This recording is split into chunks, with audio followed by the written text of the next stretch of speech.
Good morning, everyone. I hope you're all well and welcome back to my channel. This is Ivy and I am back today with tag 11 for the hashtag 52 tags handmade 2021. And the prompt this week was rings. And so what we're supposed to do was get some rings, any kind of rings. I found some rings, and I decided got some lovely rings, but I decided to use these rubber rings that my partner happened to have just bought a couple of weeks ago, and I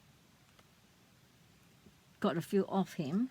So my tag this for this prompt is this tag. And I don't know, you can see it. It's horrible and dull outside today again. Right.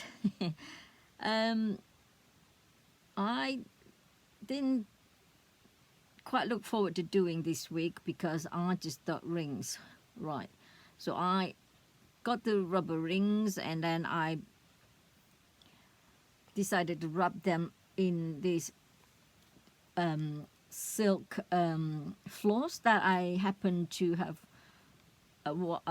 one I bought on eBay. It was a job lot with plenty other whole bag of goodies. They're all vintage, and I thought they are brilliant. So I used these to wrap the 3 rings 2-3 nights ago and left them.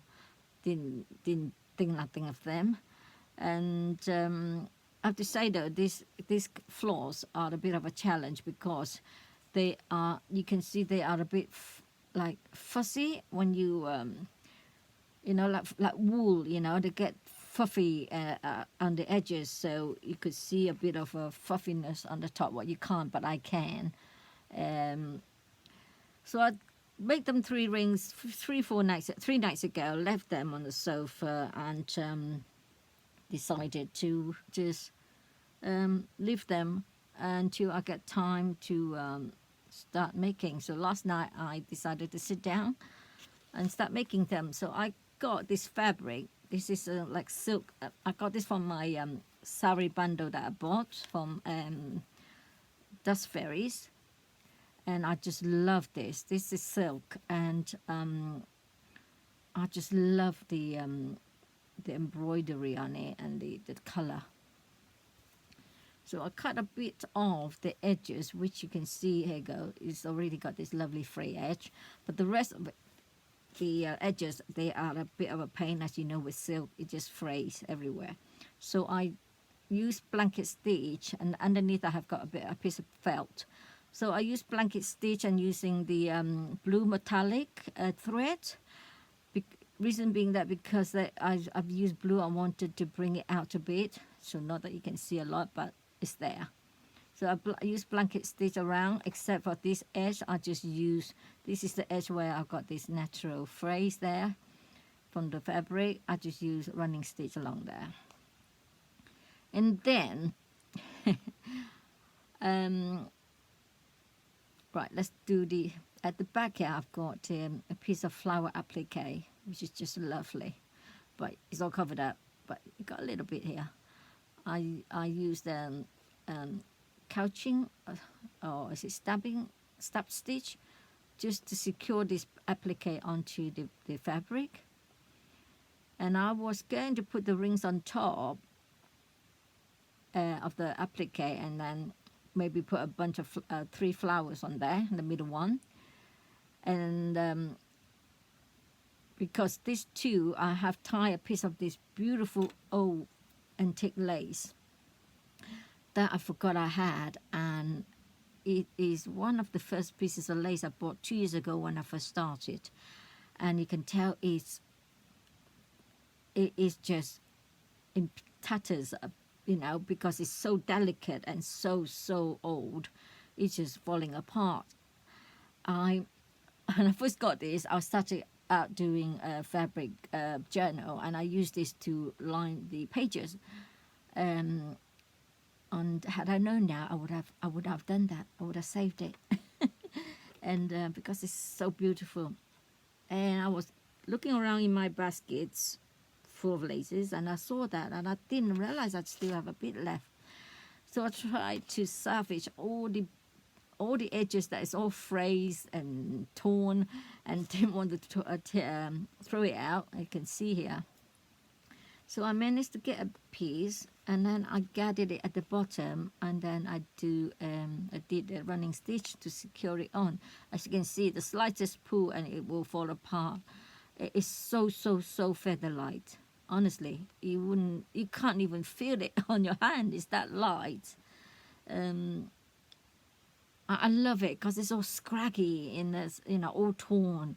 It just, I don't know what it looks to me. It just looks, I don't know, like little angels. Because this, so what scraps I got left as well that I pulled out, I tie some little knots onto this one and that one, and then don't they look like little wings, little flying wings with rings with wings? I can't try to say that. I like that. I didn't want to do it all for the 3 because it would look too much. So that's why I left that, and I was going to put 3 flowers on there, which I've put away now. And then as I was looking through my appliques, I come across this beautiful brown leaves applique here, and it's got this pearl already machine on, and then it also happened to have this bunch of ribbon roses, tiny little ribbon roses already. So I put it on there, and I realized I could put this ring over these roses, and they just fit nicely. And so I thought, right, let's place these rings over these pearls, and they just work perfectly as if it was meant to be. So I was very happy with that. So I secured this ring on with some metallic threads. You can see a little shimmery one. I use gold one for the brown, and I use silver one for the yellow and the blue.